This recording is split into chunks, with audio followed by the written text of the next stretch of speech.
Look for the premiere of the movie Batman and Jesus, produced in collaboration with King's Tower Productions as part of Myth Information Conference 4 on September 30th, 2017.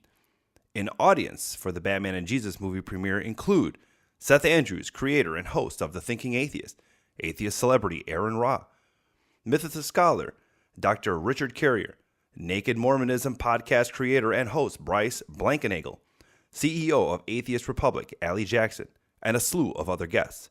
The Myth Information Conference will include the very exciting buzzed belief debate titled Islam in the Age of Trump between Asra Nomani and Faisal Saeed al-Mutar that will be moderated by Matt Dillahunty. The conference will also include a lineup of speakers such as London-based YouTube juggernaut Sargon of Akkad, also YouTube sensations Armored Skeptic and Shoe on Head, and Global Humanist Secular Movement editor Melissa Chen. We will also be hosting a special VIP party where VIP ticket holders will be privy to a private presentation by Ron Miscavige, father of David Miscavige, the leader of Scientology, on his experience with Scientology during and after his escape.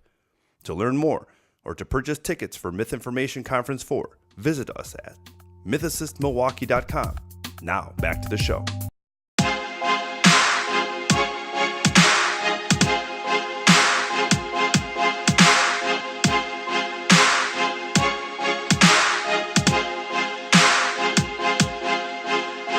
Welcome, everyone, to Myth Informed with your hosts, Brian and Sean.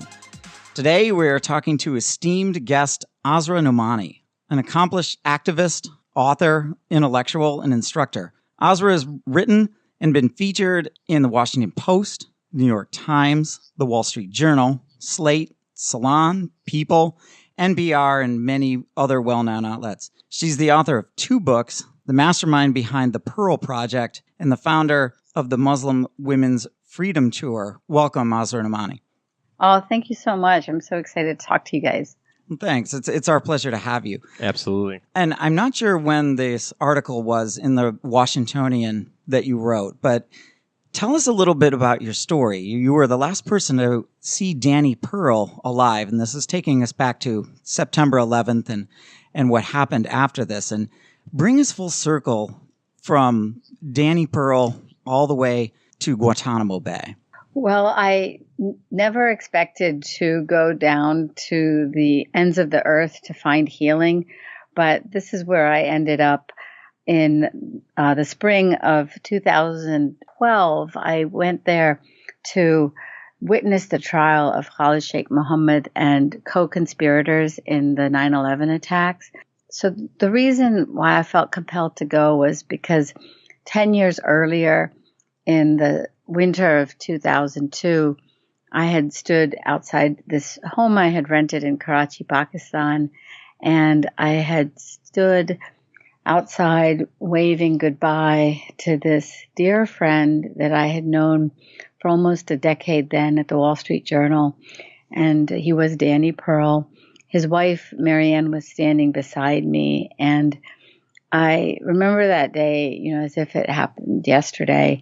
It was just this beautiful, bright, sunny day, and I love birds, and I heard the squawking of this family of parrots above us. Danny was always in a scramble. He was the most diligent reporter, but he was always fumbling with his stuff, and that's how I last saw him, tumbling into this taxi that I had called and going with his cell phone and his earpiece and his bag off for an interview from which he then never returned. Now, Danny, and you were covering, is this on assignment? Were you covering parts of the Afghan war that we got into when we sent troops after 9/11? Is that what you were doing there? Yeah, Danny and I had met at the Washington Bureau of the Wall Street Journal in the early 1990s. And, we both covered Wall Street, corporate America, industry in America, just like most business reporters do.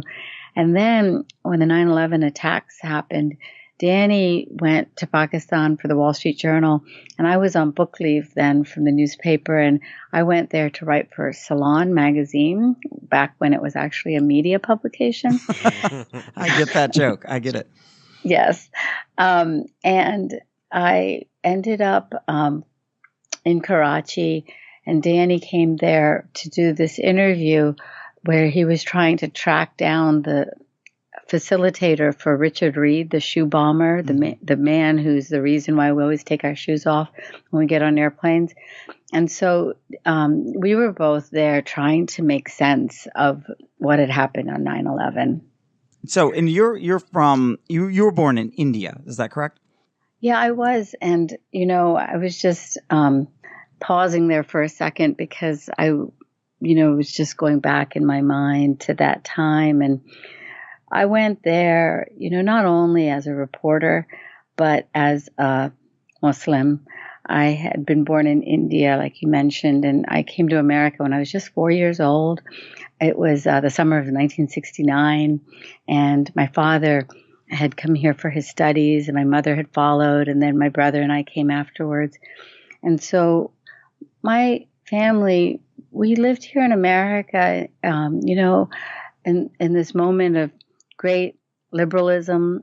Women's rights and civil rights were emerging. And yet in my Muslim faith, we were constricting, and the Saudi interpretation of Islam was taking over the world and our Muslim communities. And so we moved to Morgantown, West Virginia, which is where I grew up. And I lived, the radicalization of Islam as a teen, and then I witnessed it in my 20s. But I was just hesitating a moment ago because I was really going to Pakistan to make sense of what had happened to my faith, because I had seen for the 20, 30 years before this growing radicalization. But as a journalist, I had never reported on it. Danny actually had done more reporting on Al-Qaeda and the militancy in Pakistan than I had touched. And one of my last memories, one of my sad moments, kind of just moments of humility. We were just talking off air about just sharing our resources with each other and being generous in spirit. And in those days, right before Danny was kidnapped, I had gotten this little flyer that had been put on the windshields of all of the cars in front of a mosque there in Karachi, kind of like people put bake sale, flyers or car wash flyers and on people's windshields in the U.S. This flyer was inviting people to donate to the militancy. Donate 10 rupees for a bullet, donate 1,000 rupees to buy a Kalashnikov for one of these Pakistani militants.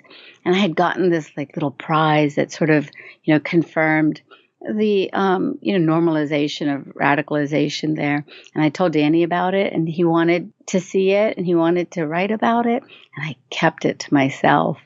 And because, we're so competitive as journalists.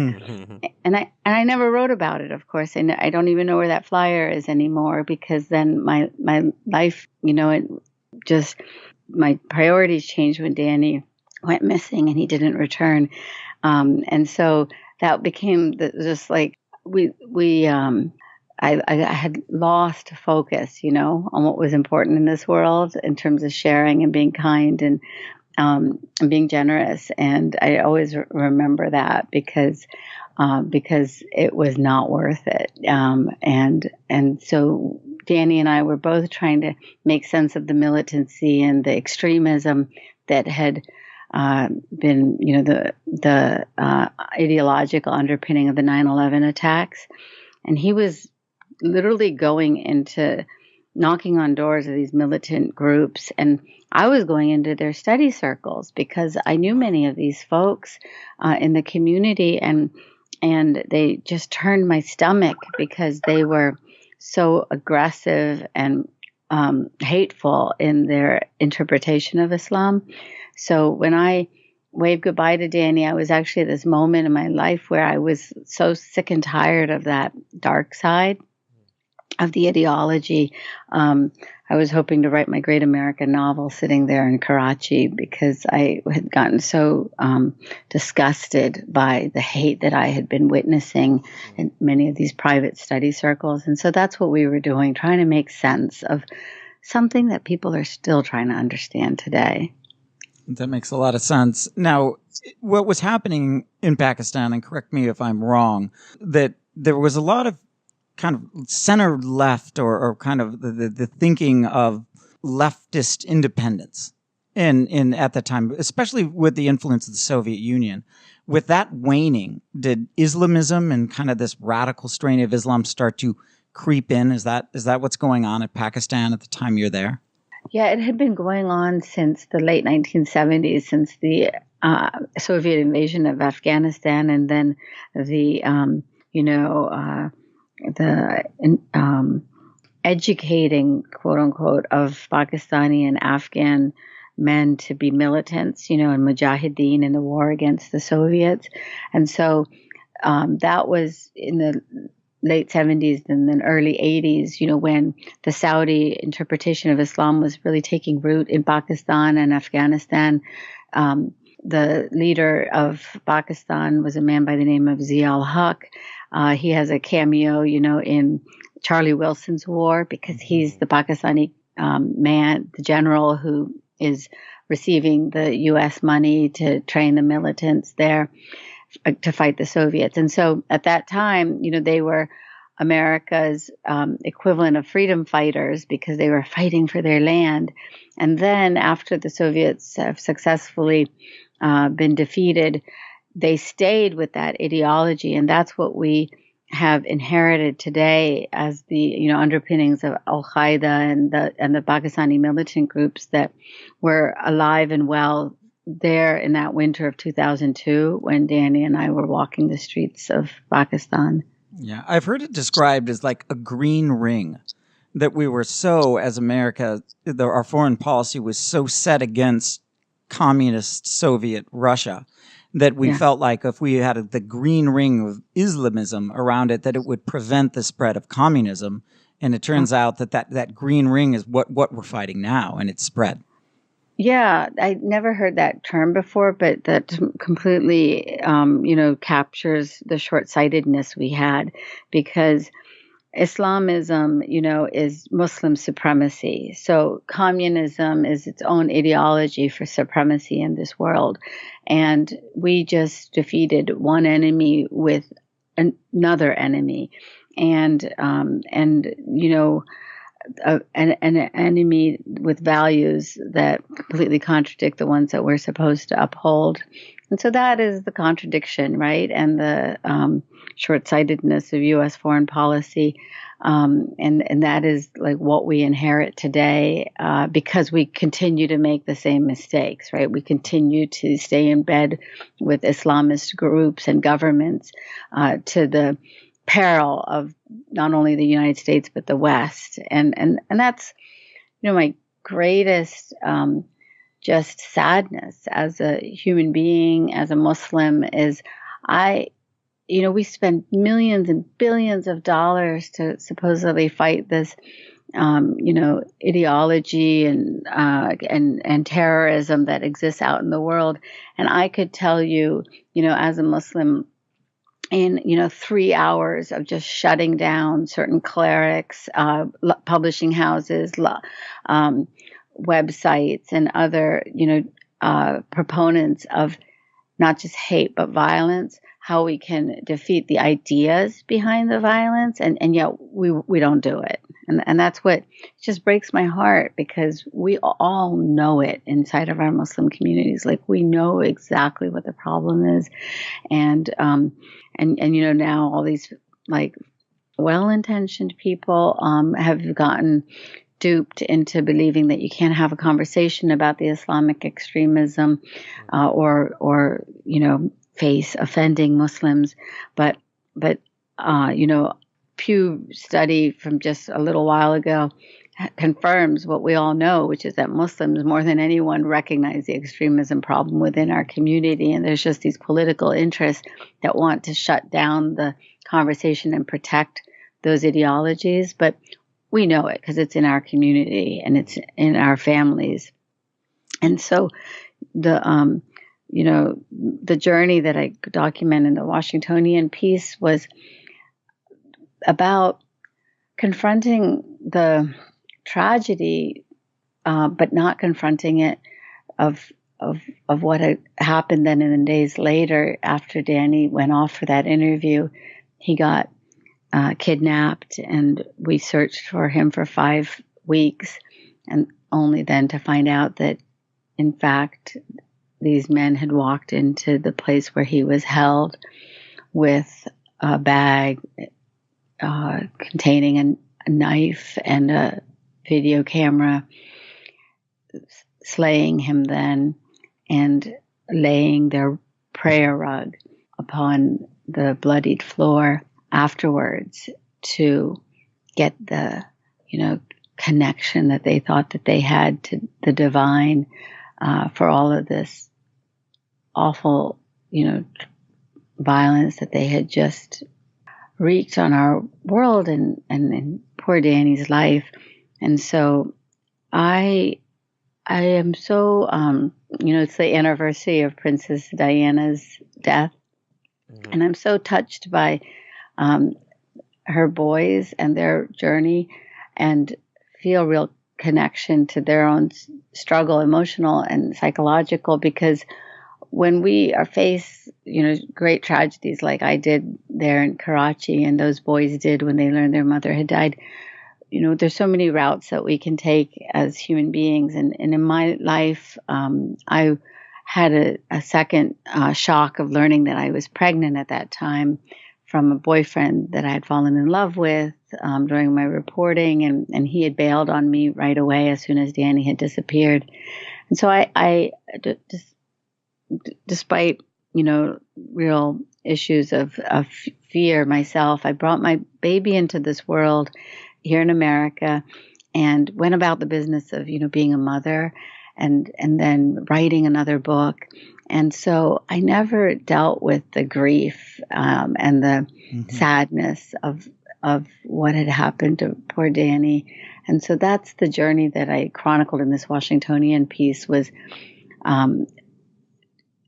going not only to the depths of this world, but like in depths of my soul to stare my own emotions and feelings in the face. And I ended up doing that in Guantanamo because Khalid Sheikh Mohammed was the man who claimed to have killed Danny, and I needed to see him. I needed to see the hand that he claimed had held the knife that had slain Danny.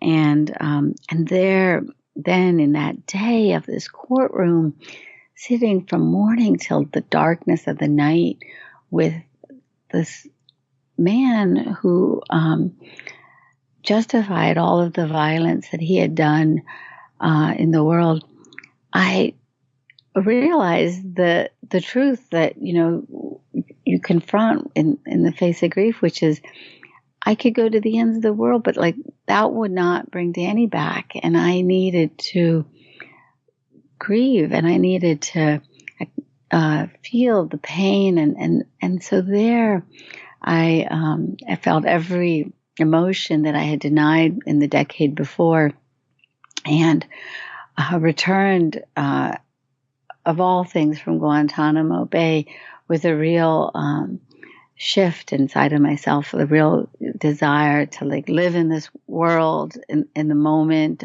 and not try to always go back to that day, January 23rd, 2002, when I, stared into the darkness and the abyss. And so that's what I chronicled in that Washingtonian piece. It took me a year to write it because it was, not just, a travel log. It was a journey into my, to the dark recesses of my heart.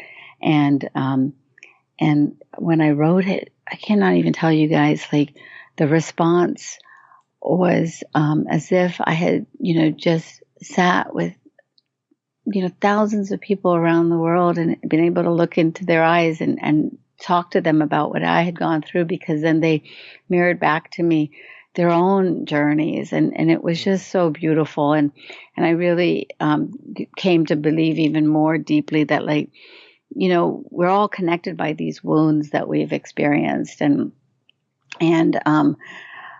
I know that it drives our decisions and our actions, and sometimes they heal, sometimes they don't. But I really came to understand how much, that defines so much of our lives. And yet, we hardly talk about it, right? We get caught up, we end up getting caught up in drama and more drama.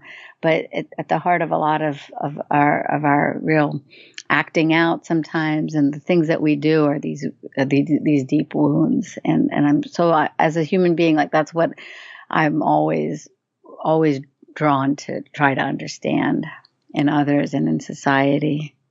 Yeah, and we're going to link this in the description of the video when we put it up. I encourage our readers to take a look at it. It's really, really well written. It gave me goosebumps, and I just thought it was really powerful and wanted to start with that because you're so involved. You're so connected to this world. You felt it in a way that I can't imagine. And to bring up the story, I know it's hard, but it is to, I think, honor Danny Pearl and the bravery that the courageous stand that he made to report on this. It's such a weird time, and the bravery that you've taken to face Khalid Sheikh Mohammed directly in the way that you did. And also, while you were an unmarried Muslim pregnant woman, Right. Putting all that, like, there's a lot that you've gone through. And I wanted to talk about that. Like, did that get you, was that tough? Well, how was your community? How did you deal with your pregnancy? Well, I wasn't going to have my baby initially. I, searched what is legally allowed in Islam for an abortion. I didn't think that I could bear it emotionally to be carrying this shame that is associated with unwed motherhood in our Muslim communities. Like, all these years of my life, I've never known a woman in our community that had a baby without being married. But I grew up in West Virginia, and I returned back to West Virginia. So I literally became, barefoot and pregnant in my mother's front yard.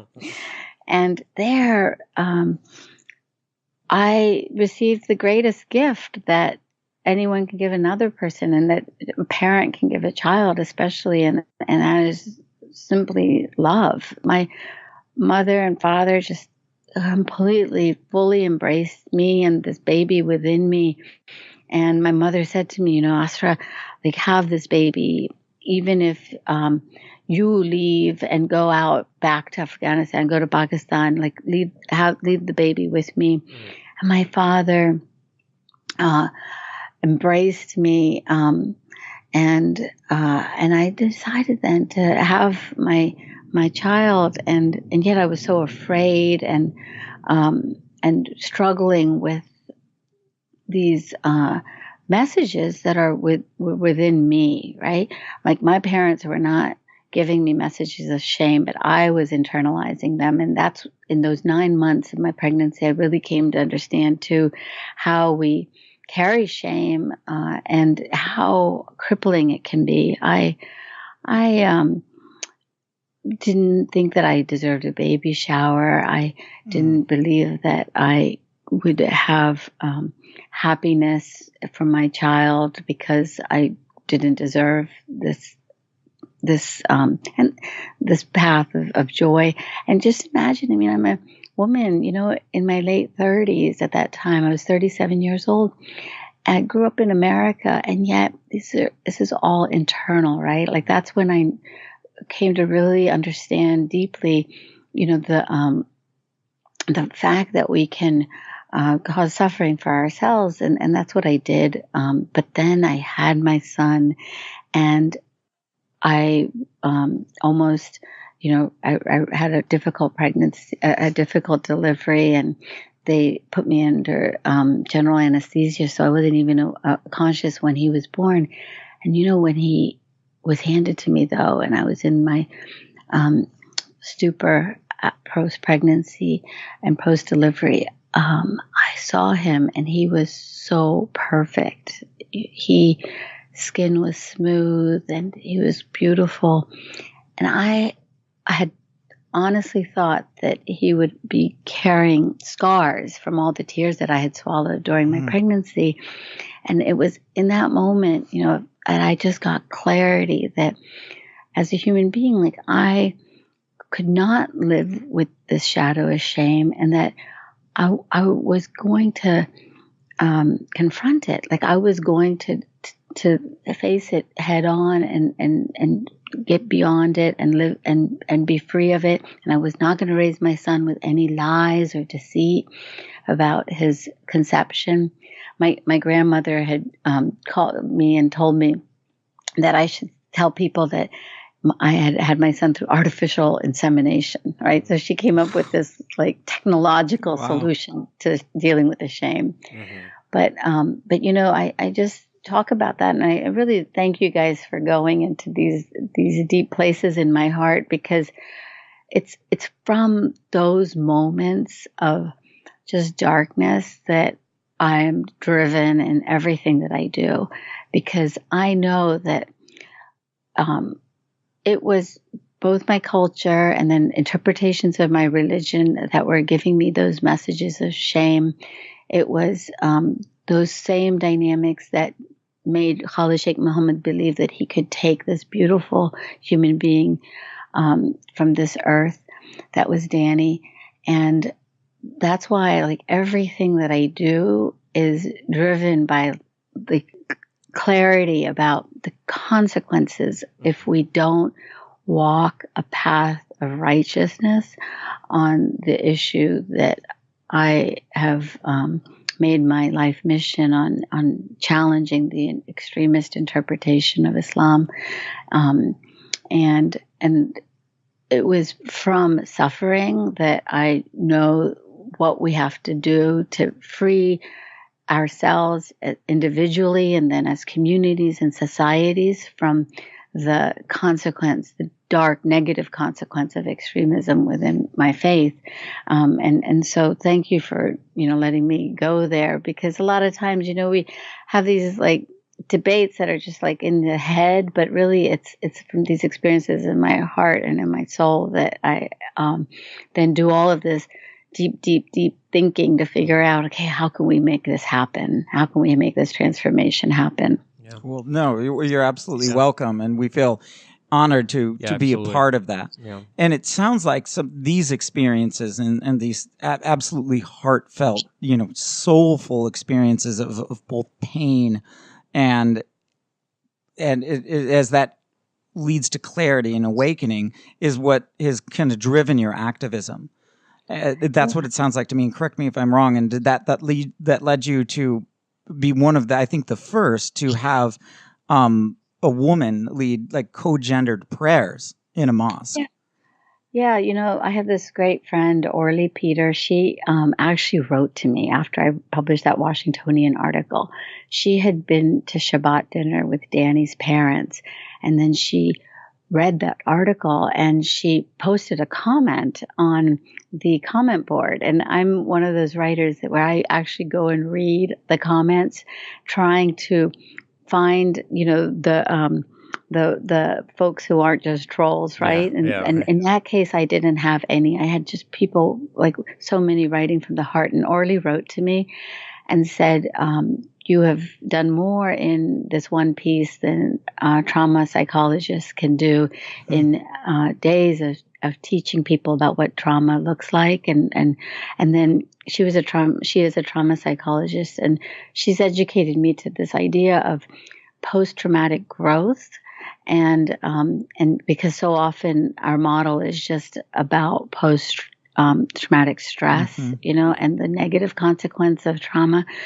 But I think in part because of just becoming a mother right afterwards, I had to live, right? I had to live, force this baby that was now in my life, and that I wanted to create a better world for. And so that's what was really clarifying for me. And that's why I'm very drawn to the work that you all are doing, and the conference that you organize, and and the hits that you all take too, because what you do in your conference is you challenge conventional wisdom, right? You challenge ideas that have oftentimes been mechanisms for maybe trauma, also being, like causing havoc for others, or maybe inside people's souls themselves, the way religion might have been interpreted in some closed, narrow way. And then you start critically thinking about its role in your life, but just so many things, from politics to religion. And that's what I'm drawn to always, is every one of us who are out there challenging the conventional wisdom, thinking critically, and trying to, question, so that we can always kind of keep ourselves alert to, complacency on pathways that are just actually not positive in our own personal lives, but especially for our world. And I think like so there's popular being woke, that's what being woke means to me.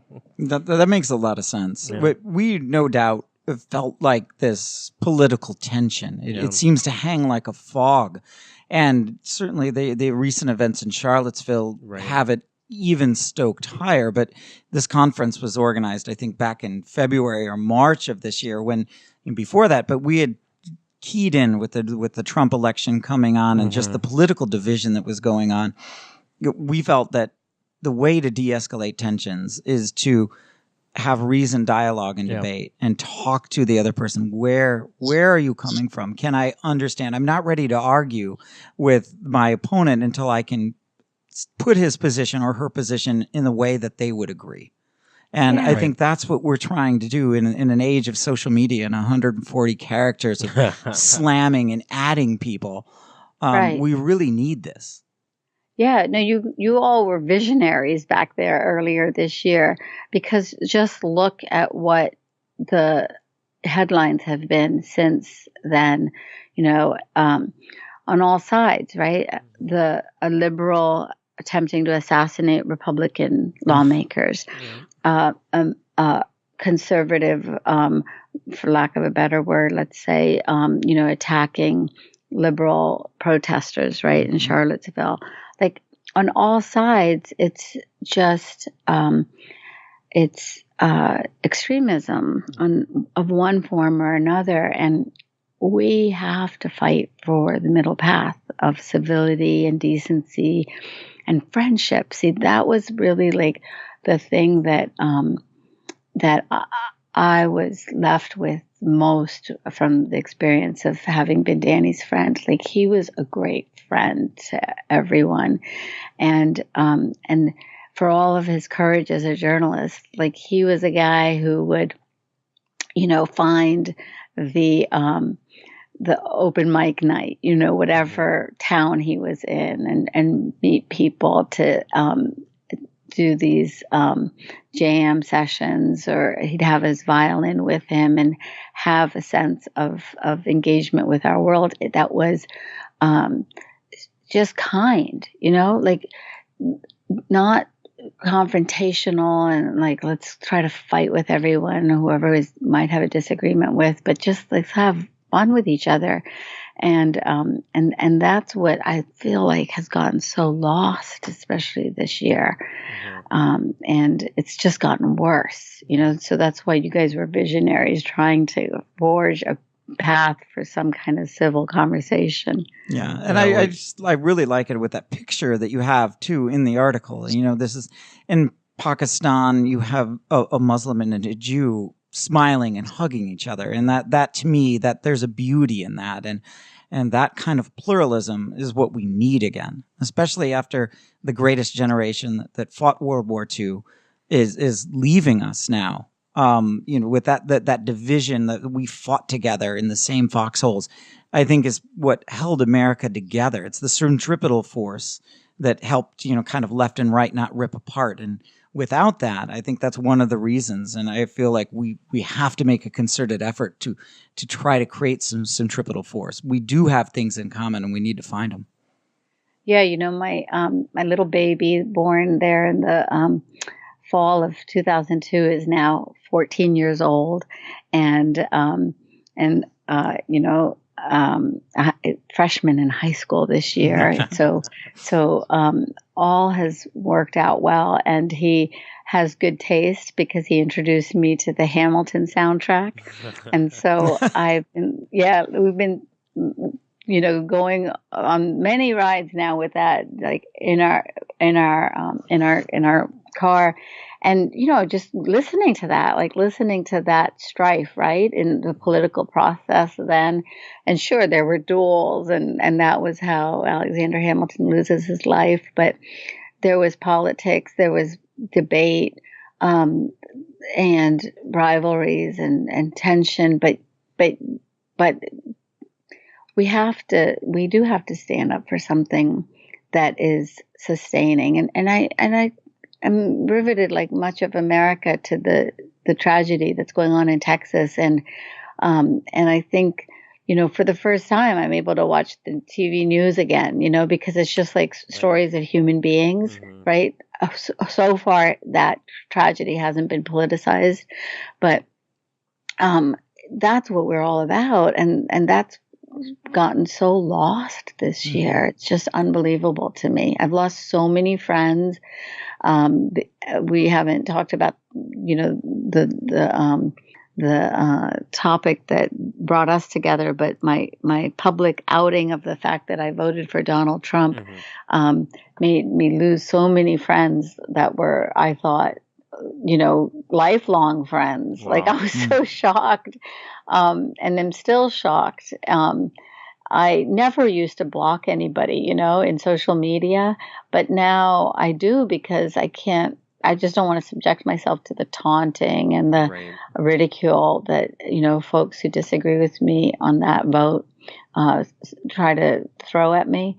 And so ultimately, I think it's that simple, lessons that I'm still trying to fight for us to practice in this world. First, it was within my Muslim community, but now it's like within our larger U.S. community too, of just civility, kindness, and friendship.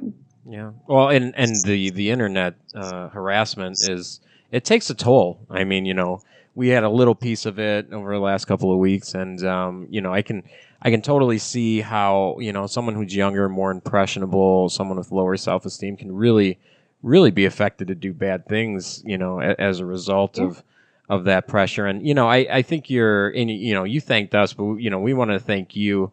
We're extremely honored to have you coming to the MythCon in September. And one of the common themes I hear in atheism is it's just the narrative of, well, you see the attacks of ISIS, you see the attacks with, people driving cars in or vans in the like crowds of people. And one of the things I always hear is, well, where are the Muslims that aren't the extremists that are coming out talking about reform? And that's exactly what you're doing. And it's such an honorable quest. I don't know how anyone can be upset with that, no matter who you voted for. And another thing with Barack Obama, while he was in office, obviously, I was an Obama fan. I liked a lot of the things he did, but one of the things he didn't do is call out Islamic extremism, and it just would not come out of his mouth. And even when Hillary was running, I believe it was the same. I never heard her say it. And I agree with you that that needs to be said, and I can totally understand where you're coming from. Again, the politics, to me, it's not important, but what you're doing to reform Islam is extremely important, and you deserve to be supported. Yeah, and we can clearly see that, like, from the left to the right, we've gotten it wrong. Like, in this 40 years that we've talked about since the rise of the Saudi extremism, the right and the left have gotten it wrong with relation to the Saudis. We've made compromises with them and allowed them to continue their toxic exportation of their ideology to the world. And so we can't claim, and I never claim that any political party has got it correct on this issue. And so what I would invite people to do, especially folks who dare to challenge, issues of religion, is get beyond the politics so that we demand the left and the right have a nuanced middle solution, that it challenges the extremist ideology, leaves the rest of the folks, in peace, and doesn't make, monolithic arguments, but also on either side that like Islam is completely a religion of peace or Islam is completely a religion of war. Like the truth lies in the middle, but based on what Muslims make Islam to be in this world. And so, the one thing that's kind of challenging that I also invite folks to just kind of contemplate and think about is something that I've been trying to think through myself is with a lot of the atheists' interpretation of sort of what Islam looks like. The worst of interpretation is sort of the headline, right? Like, as it is with most critiques of most religions, and definitely in Islam, like we give people plenty of fodder, right?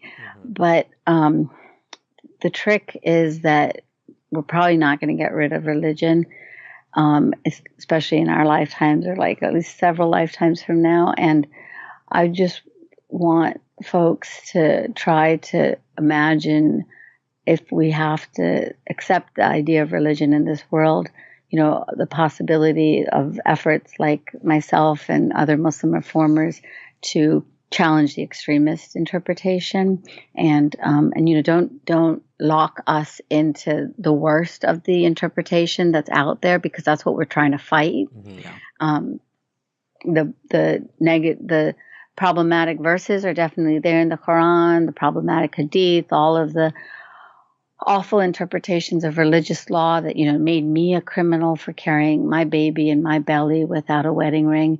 But we as human beings can change those laws. We as human beings can rip out, verses and say they don't apply anymore. And so that's what I hope like atheists will stand with us to support realizing in the world. For me, like my moment of like clarity on this, if I had one, and it's not near as dramatic as yours, but as I was questioning faith, and then not only my own, with coming out of like Catholic Christianity, but then started to look into Islam, and you can hop on some more right-leaning websites that will paint with such a broad brush that it gets you inflamed. I was worried about this clash of civilizations. What's going on? Oh my God, this is mainstream Islam. It's everywhere. And it wasn't until I found Irshad Manji, who's a Muslim reformer, that gave me the clarity to see through it. And that settled me down. It really, wow. When I took a nuanced look, I could see all the pieces together and not get on this kind of right, it's all painted. Or if you're too far to the left, it's, we must always defend. We always must defend the Muslim American because it's this cringing minority that needs all the, to quote Christopher Hitchens, deserves all the protection a minority might need. Right. We can go too far on both ways. And I really feel that the Muslim reformists like yourself really have a really good insight into what is the problem, because I think it's taking components, the fact that the left is very concerned about anti-Muslim bigotry, and they're right.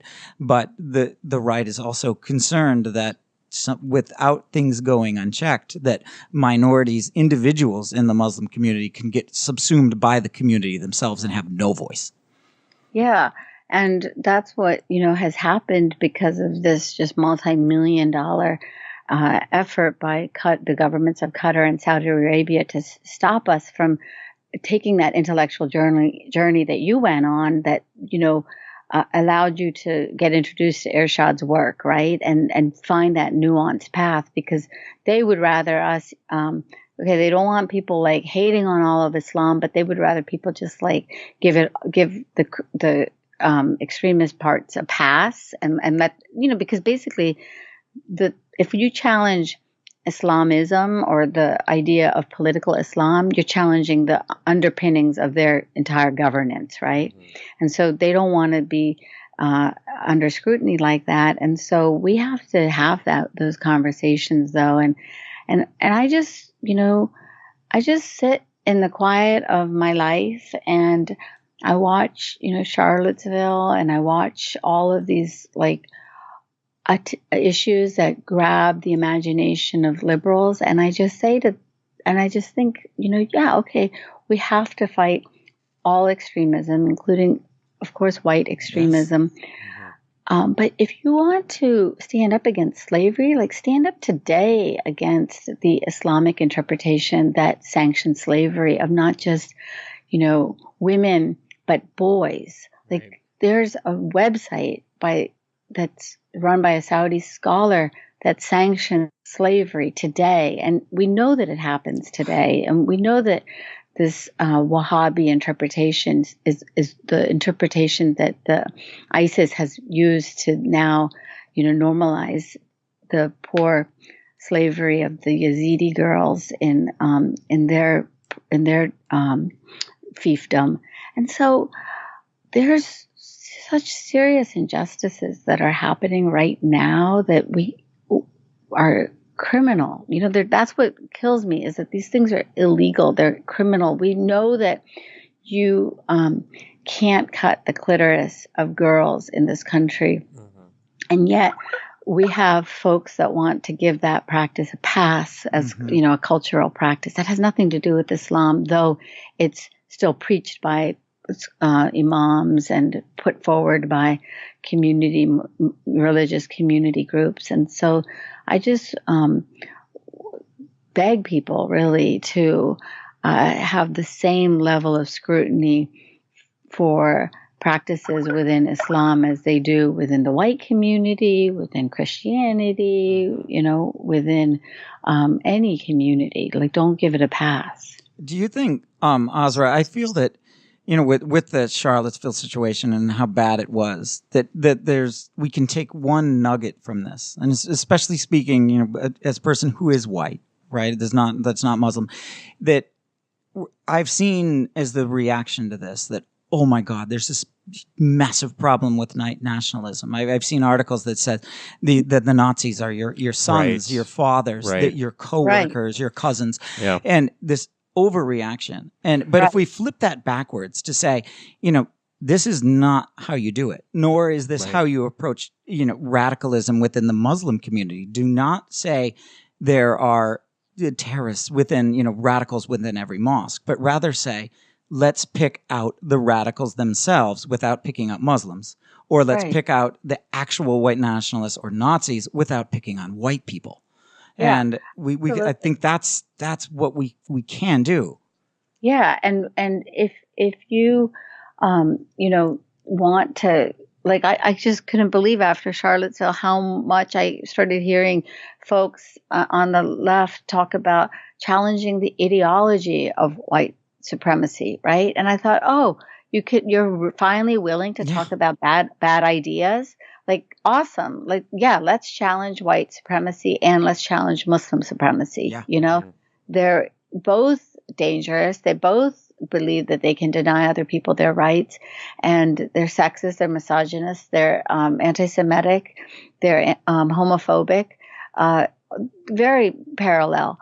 But hey, these Muslim militants have, armies, governments, militant camps, the world over. Like, don't try to make us all just only look at white supremacy, right? Like, this is what they're trying to do because it's now convenient for their politics. The great symbol of that is this experience that I had this summer where I testified with Ayan Hirsi Ali in the Senate and the Homeland Security Committee, and we were there to talk about the ideology of Islamism and the violence that it wreaks upon women and then others.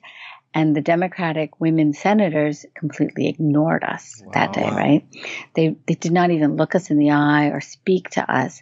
And now one of those senators, Senator Kamala Harris, from California, is, shouting from the rooftops about white supremacy and how we have to challenge the ideology and the bad ideas and end their financing and change laws. And that's what we were sitting there in the Senate telling them to do about the Muslim extremists. So I'm like, let's take it on with the white extremists, and please take it on too with the Muslim extremists. Like, don't give them a pass just because it's the cover of religion. Right. Yeah. Both of these things are fascist in nature, supremacist in nature, and we can pick out those elements without convicting all Muslims and without convicting all white people. Yeah. Like, I just always am thinking to myself, why are liberals willing to say something about white supremacists? Because doesn't that condemn all whites then? Just like when they say that they censor themselves and say we can't talk about Muslim extremists because that condemns all Muslims. Well, I mean, which way is it? Like, it's an adjective to describe an ideology, and in both instances, it's appropriate because in one, the ethnicity informs the ideology, and in the second, the religion informs the ideology. And so, you got to just use your brain, right? And use language to describe things accurately, and then find exactly that nuanced middle path. And it's on us because, I don't see the political parties doing it. I don't see our political leadership, but for maybe a couple folks here and there doing it. Like, I'm more and more and more convinced, you guys, that it's on us. Like, it's on our shoulders to make this happen. Absolutely. And I think one of the things that you do that's just amazing, and, we talk about this a lot as far as media and popular media platforms, and I've always loved Bill Maher because he's not afraid to challenge these topics. He's never been afraid. Even when he got kicked off of ABC for saying things he shouldn't have said, he's never been afraid. I mean, this guy, he takes on these topics that people don't want to talk about, because I honestly think a lot of this comes from just ignorance of people trying to be politically correct, but also being completely ignorant to the point of, harming someone with not knowing enough. And you were on Bill Maher twice now. And both times you're just fantastic. What was the feedback from that? What was that experience like? How was the crowd? How was Bill? Like, how was that? Yeah. Well, so he flies you to his LA studio, and you can get there like that day or the day before. And so the first time I got there the day before, and I went to the drugstore and bought some hair dye to get rid of the whites in my hair, because of course everybody can watch it on TV, right? You can see the whites. I got my hair cut that week by this hairdresser who is Iranian, and I told her what I was going to be doing, and her family had fled the theocracy of the 1979 revolution in Iran, and she gave me so much strength and power and said, just go there. And the work that I had to do was inside my brain, because I had just faced so much attack from these internet trolls. The most famous of whom was at that time then this supposed researcher at the time at the Georgetown Saudi Prince bin Talal Center on Muslim Christian Understanding, a man by the name of Nathan Lean. And he had taken my little comment about Salon was because, unfortunately, Salon had become, the bulletin board for many of the anti-Muslim reformer diatribes against us and all their rants. And so Nathan had, just been on this campaign against me, and I felt,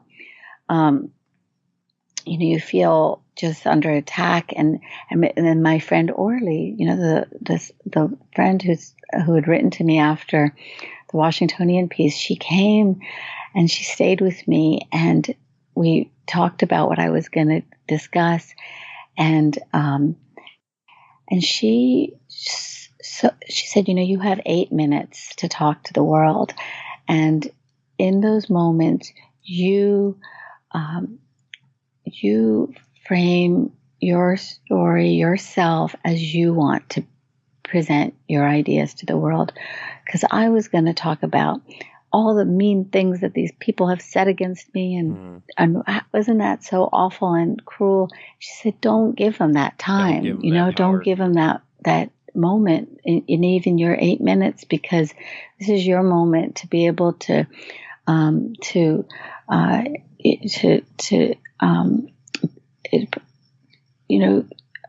write your story, right? To tell your story.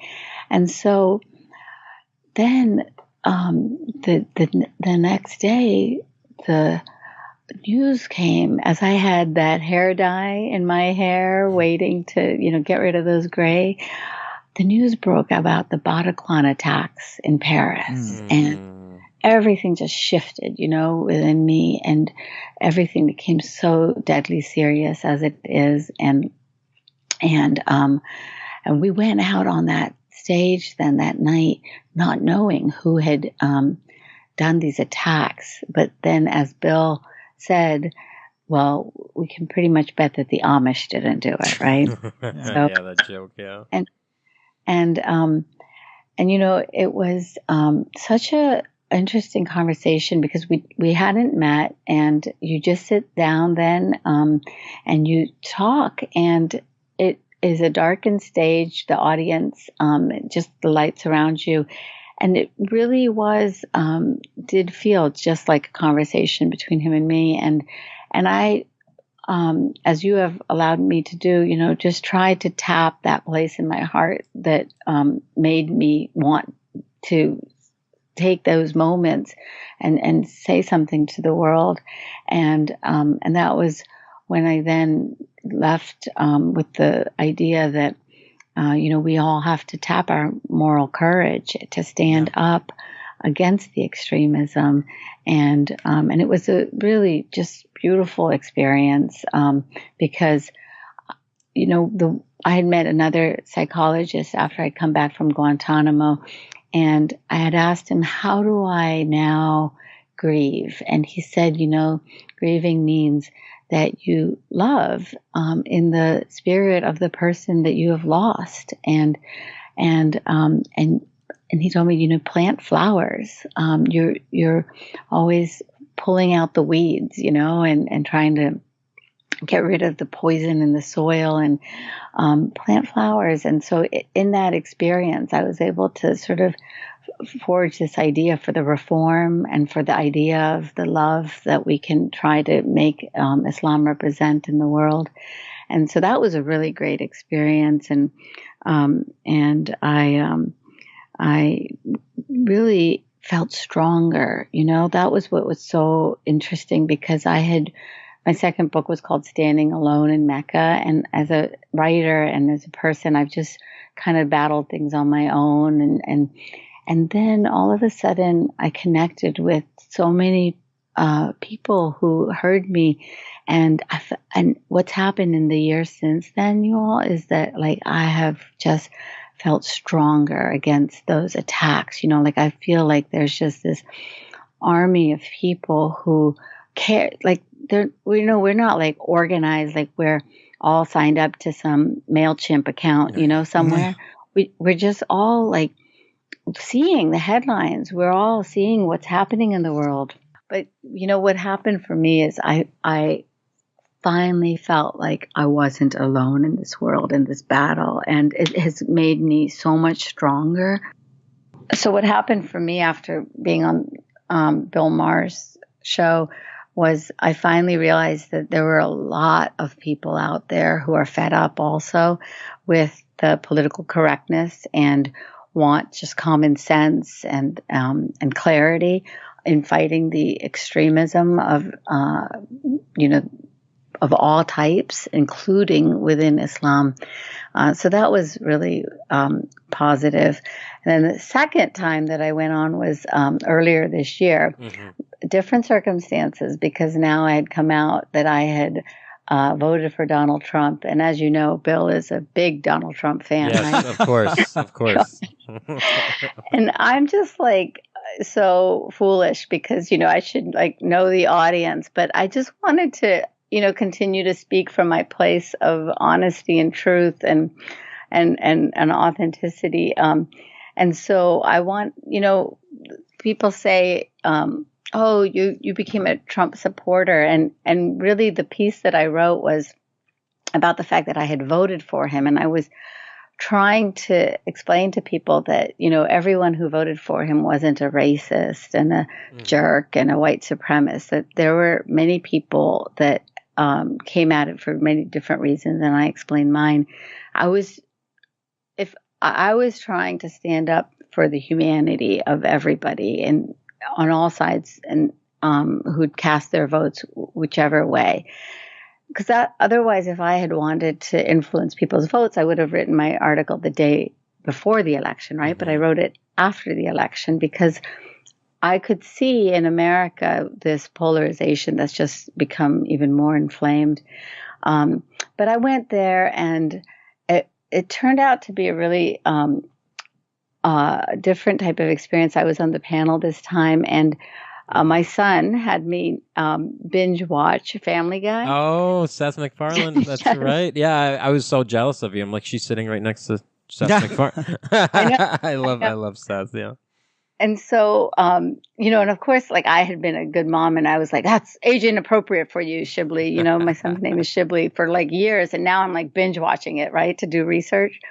But Seth, he came, and he arrived, and we walk out to go on the panel, and then he was a little bit like disturbed about something, and he was like, well, what's in your cup? And I was like, I took a sip, and I was like, that's water. And of course, meanwhile, there's this interview going on with Bill and Congressman Issa at the time, he was talking to, and he's like, oh, okay. And he's like looking for something. And then Congressman Issa says, oh, there's like booze in my cup. Then Seth MacFarlane was like, oh, that's my cup. Oh, that's great. I'm just meanwhile like, okay, now how am I going to thread this needle, right? Of like the left and how please do the right thing when it comes to Islamic extremism. And that's what led me to this vote, that you all hate. Like I'm struggling with, okay, how am I going to speak, right, in this very difficult space on the issue that I'm talking about that night. And then meanwhile, Seth is like, where's his alcohol? And it's so crazy because then, the conversation began and Seth didn't say anything. And I knew that he was like disturbed about the fact that his right cup wasn't there. And so it was so funny because all these people started tweeting me afterwards, like, oh, did you like hook up with Seth afterwards? Like, because I was like I had my hand on him because I was like a mom. Like that's what I was like. You're like things are messed up for you right now. I haven't been able to explain this to anyone since, because like how do you explain this? All this that happened, and so I was like typical female too, because like I like cared about this person, right? And of course, then my son loves him, right? Like I know, like he's such a nice guy, also, so he's likable. I'm glad to hear that. That's good. And yeah, that was really but he's upset. Like I can tell you, like he's not comfortable. Like he's missing his cup of booze, and so that's when I turned to him to like we're talking about cops, and Bill's like, why would I'm like. And trying to include him in the conversation, like such a girl, right? Like, oh, come on, Seth. Like, I'm sure you have something to say. And then Bill's like, well, why were you turning to him for help? And really, I was trying to help him. Yeah. Like, it was just so messed up. And so this is my first explanation of like this entire crazy dynamics in which, finally I end up getting booed because I'm like, I voted for Trump, and like that goes over really great with Bill's audience. And then I stood up for the poor guy who said that the earth might be flat, right? I'm like, I just like hit a home run everywhere. Like, Well, I mean, I thought you were great. I think on both thank on you. both episodes, you stole the show on the panel and on Oh the one on gosh, I ones. tried to, I Yeah. was just really there. Things were getting hot. The whole hashtag resistance was taking Yeah. off, and I knew and you know who I had in the audience? I didn't even get to tell the group. I had invited, because you get to invite a few people, and I had invited a police officer, Sergeant Penny, who I met after I'd been in Dallas last year after the police shootings, right? Of the 5 officers. I was in Dallas that week for my son's fencing tournament, and poor Sergeant Penny lost officers that day because of the hate, right? Of this man, the killer, against cops.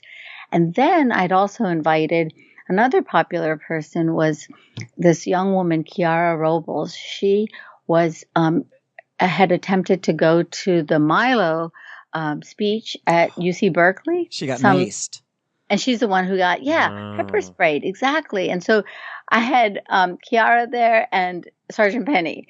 And so, I was early attuned to the whole Antifa movement. I wrote about it in February when they did this pepper spray against Kiara. And I knew, like, this was like, I'd followed their social media. Sergeant Penny's big issue has been how people radicalize on the internet with these hashtag campaigns. Yeah. And I called it hashtag Intifada, because it's like, that's what Antifa did. Like, they basically had shut down Milo hashtag, and then everybody knew to go there that day with their little black masks and pepper spray. Yeah. And so I was like hitting all the right buttons, right, on Bill Maher's show that night. But that's what was again at the heart of like what I cared about was, hey, how can we talk about this with some level of civility that we have not been able to realize yet this year, right? Like, it's just continued to go downhill. Right. It seemed like there was a proxy war going on between far right nationalists and Antifa in Sacramento, in Berkeley, in Portland, before Charlottesville, and this had made sort of news, but most people didn't have the eye until Charlottesville. But exactly. Then they became sympathetic there, but they are not a sympathetic organization because they practice violence, and that's not okay. And no matter what, and they will use every justification, but it's not okay. It's still criminal behavior in this country. And it's good to see the New York Times and the WAPO very recently, I think today, coming out in creating this equivalence. I really like the way Trevor Noah put it, saying, and Antifa is the vegan version of ISIS. Oh, that's so funny. That's awesome, isn't it? Yeah. That is pretty funny. Because it's so like that, you can just imagine, like, with all that we've talked about, you guys, it's like when I see those black masks, it's a trigger for me. Absolutely. I'm not like, this is the first time I've ever, spoken about that fact, because I'm not like gonna, go make it an issue, right? In the world, I got to just deal with it. But when I saw, Kathy Lee Griffith's head, holding that head, I mean, of Trump, like, that was a trigger. Like, that was, the music behind there too. That was jihadi music. And I don't know what that have translated to, but it probably isn't good. Yeah. And, we cannot, like, in our passion for our beliefs, like, we have to always be having conversations with ourselves. Like, I constantly do. Like, trust me, like, for all that people want to say, like, oh, you sold your own principles out for voting for Trump, like, trust me, like, I'll take it. I'll have the conversation. I think about it, but like, that's what we all have to do, and just keep like reflecting and being critical thinkers to our own selves, right? And our own behavior, our own choices, our own actions. And you cannot become what you oppose, And I think you captured it really well. I read your Washington Post article like right after the election, and you mentioned, and if I can quote it, a friend on Twitter wrote a message of apology to the world, saying there are millions of Americans who don't share Trump's hatred, division, and ignorance. And she ended, ashamed that millions do. And you write, presumably that would include me, but it doesn't. And I thought that was really, really good, because Muslims are not a monolith. I mean, it's so important to not think of it that and way. not all Trump voters. Exactly correct. Yeah. Right. Exactly. And not all liberals, right? Right. Like they're like you're pointing out, Trevor Noah made a distinction, right, about Antifa, right? Yes, The Post, the New York Times. Bill Maher is a perfect example of a man who makes distinctions, from the usual groupthink. And so, like, if we really believe, and it was Jon Stewart who said, who really, I mean, it's been liberals that really critical thinking about our own community that made me recognize, the short-sightedness when you cannot extend to others the same plurality that you think that you're fighting to protect in this world, then you have, failed your own principles. And so, I've had such a wake up call myself. I'm woke. I'm woke to a lot of stuff that I was really, had blinders on myself about. And now I feel real, sympathy to people, that are struggling on all sides to protect the middle. Yeah. And I think it's important to that we can't leave all the work to the Muslim reformers, that they need support themselves. And again, I was watching Irshad Manji where she clued me into a piece. And Irshad is a Muslim woman reformer who happens, she's brownish color. She's also happens to be a lesbian, and she was on stage with a white Canadian reporter, a man. And she says to him, you might think that as a white male, as a cis-het white male, that you could never understand me as a brown lesbian Islamic or a brown lesbian Muslim woman. And then she stops and she quiets and she says, that's bullshit. Because if you read her books, if you read Asra's books, if you get in touch with your experience, although I cannot live your experience, I can get close enough to it to make informed and reasonable decisions rather than panic and think, I can't do this. This is a minority group's business.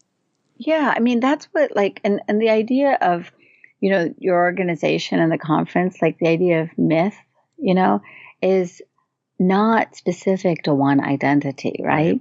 Because, and that's why I've always loved that word. When my son was born, I had his hair shaved. My dad shaved his hair, and I had the sacrificial lamb for his naming ceremony. And I was going to raise him Muslim. And then some young students who at West Virginia University asked me about him and religion, and they made me pause and think. And I decided after that I was not going to raise him within Islam or any specific religion. And first words that I started to teach him then was the mythology. I wanted him to understand religion and understand symbolism and understand ideas through this lens of mythology. And that just takes so many different forms, however it may manifest, but it's similar. It's similar in whatever cultural identity you may know. And it's no different in Islam. It's no different than in any other, religion or culture.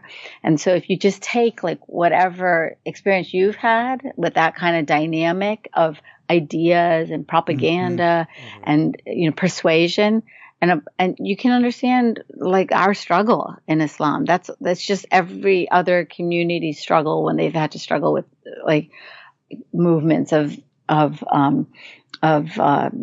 conflict, of ideas that needed to be battled. That's all we've got going on. That's what it is.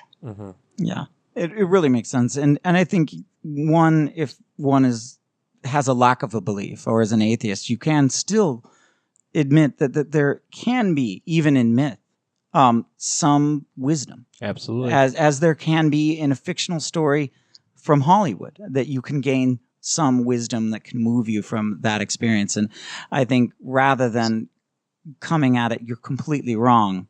Maybe we can find common ground on what we both think is right. Mm-hmm. Yeah, because even if your approach is to see it as metaphorical, then there's so much that's used as metaphor. And as I learn more about the atheist community and I see more of the debates, like this community is not immune from its extremism, right? It's tribalistic thinking and tribalism. It's dogmatism and rigidity. And so it's not as if we've found like the Bhagwan Sri Rajneesh's commune, and now have only higher transformative thinking. Like atheism is not necessarily always, a path of enlightenment, like and wisdom either, right? And so, and it's not always kind, right? And I think that those are kind of the values that we want to strive to accomplish from any community. And if you claim that like religion fails us because it creates wars, well, we have to then, if you reject religion, pretty damn well work hard at being kind and friendly and peaceful and graceful, right? And gracious with others.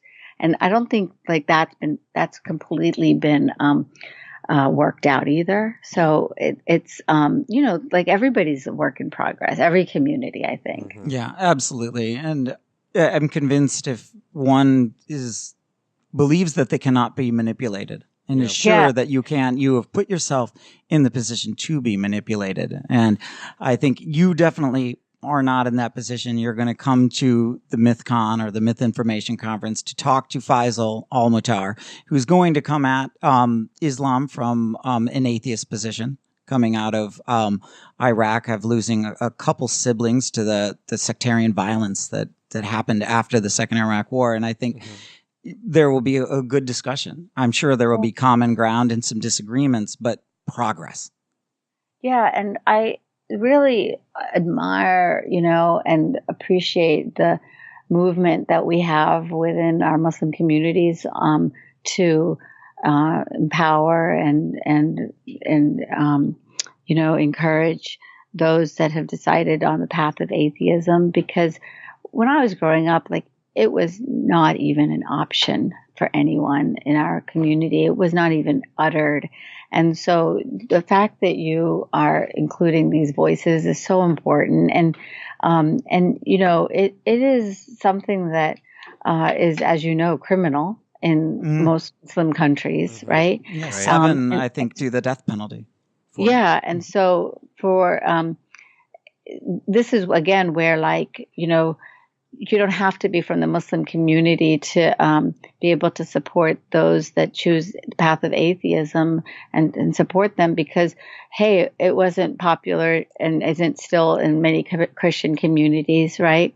And others, people get shamed or ostracized at Thanksgiving dinner if they say claim the Scarlet Letter. Yeah. Right. And it's not adultery, funnily enough. Yeah, exactly.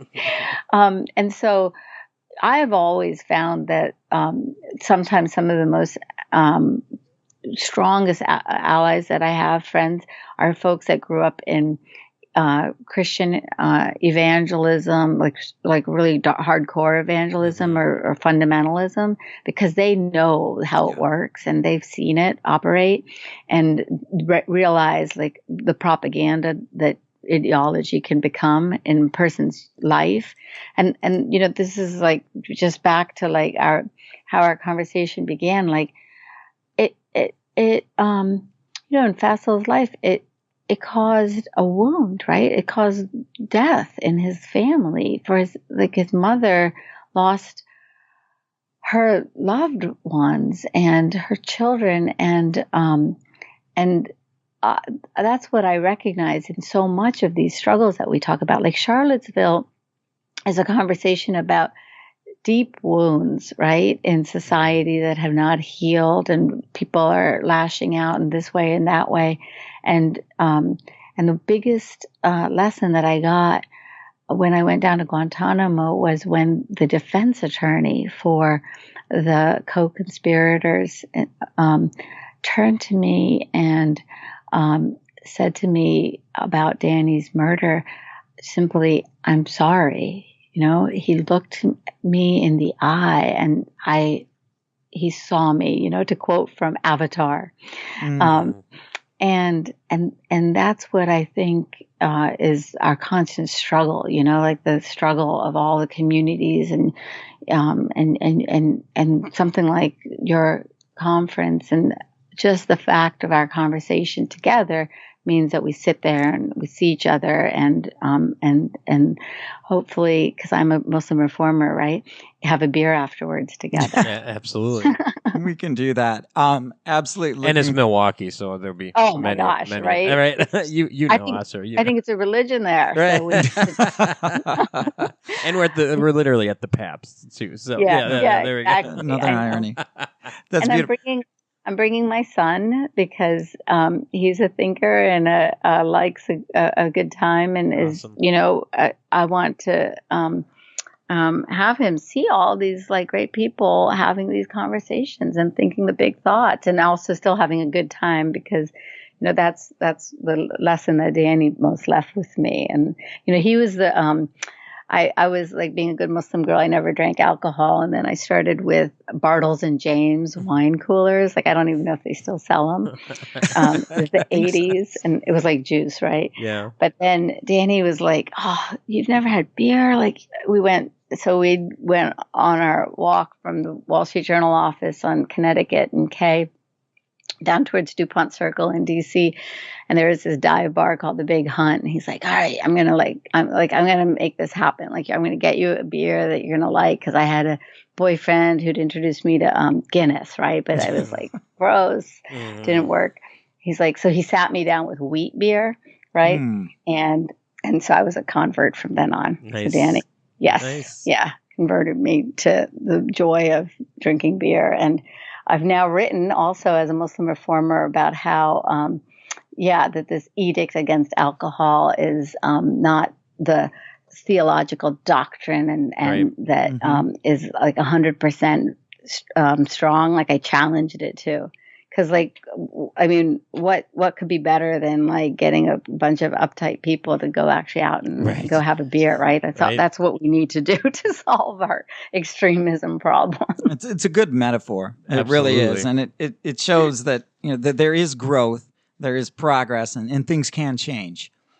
Yeah, they can, and our lives are all testimony to it. Everything that we do. I didn't dare, when I was growing up, wear a skirt because I was told that I couldn't show my legs. And, now I am a runner and don't just wear my burkini when I go swimming. And my mother rolled up her pant legs, even though she grew up in a burqa in India. Wow. And when we went down to Virginia Beach, she got her toes wet and walked into the ocean, and that's the reform. That's progress. I lived in Chicago when I was in my 20s as a cub reporter for the Wall Street Journal, and I fell in love with a young man from Iowa, but a Lutheran, of course, right? Yeah. But I wouldn't marry him because he wasn't Muslim, and it wasn't even going to be good enough if he converted. And so I walked away from love to go for this marriage that lasted a little longer than Kim Kardashian's. So I compete with her on that front. And today, it's awesome. Like, young women Muslim women are marrying men outside the faith without, their parents demanding conversion. It's not, the completely accepted everywhere. I flew to Doha, Qatar, to debate the right of women to marry anyone they choose. So that's progress, like that's in the heart, right? That's in like the most intimate place. But that's exactly why we have to have this reform, because people's lives are just completely defined otherwise by this dogma and rigidity and harshness that I think ultimately denies just simple things like love and friendship and the wind in your hair, and that's really what the fight is about, those simple joys. Yeah, absolutely. That's a great point to end on. Really looking forward to seeing you on stage and meeting you, talking with you personally, having that beer.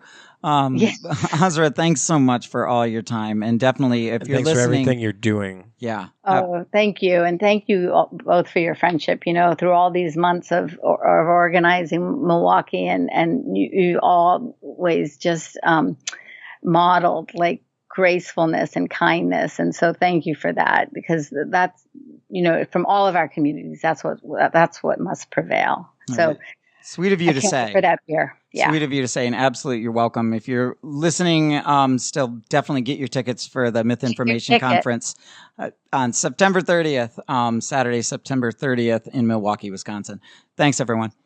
Thank you for listening to Myth Informed. Myth Informed is brought to you by Mythicist Milwaukee. Producer Sean Frasick. Associate producers Fritz Blondone and Kristen Whitaker Hood. Engineer Josh Benishek. Technical consultant Jason Lawson. And hosts Brian, Dimitri, Jacob, and Joseph. Every week we produce a new podcast that sheds light on religion, secularism, and mythology. If you enjoy this show, please support us on Patreon at patreon.com/mythicist. Mythicist Milwaukee also brings major secular conferences and debates to the Milwaukee area, along with community events, both local and online. To support us in bringing future events, become a member at mythicistmilwaukee.com to receive member-only benefits. You can also visit mythicistmilwaukee.com and hit the donate button located at the bottom of each page to place a financial donation amount of your choice. And now, the closing theme, written and performed by Shelley Siegel.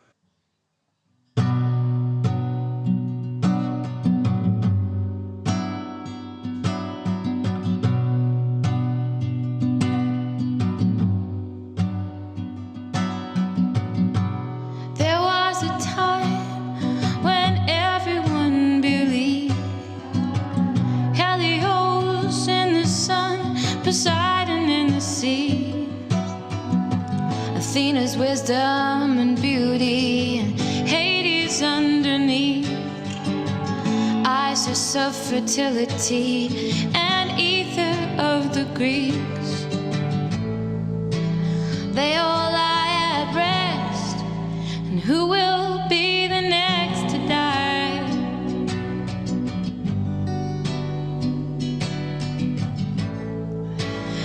They are all myths, and who will be the next to die?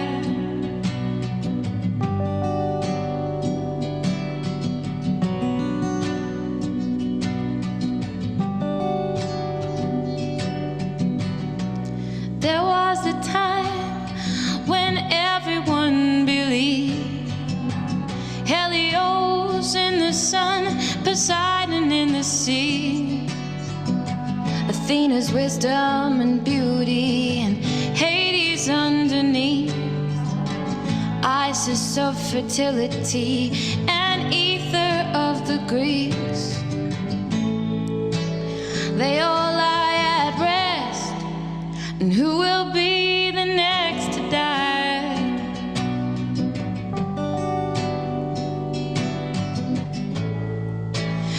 They are all myths, and who will be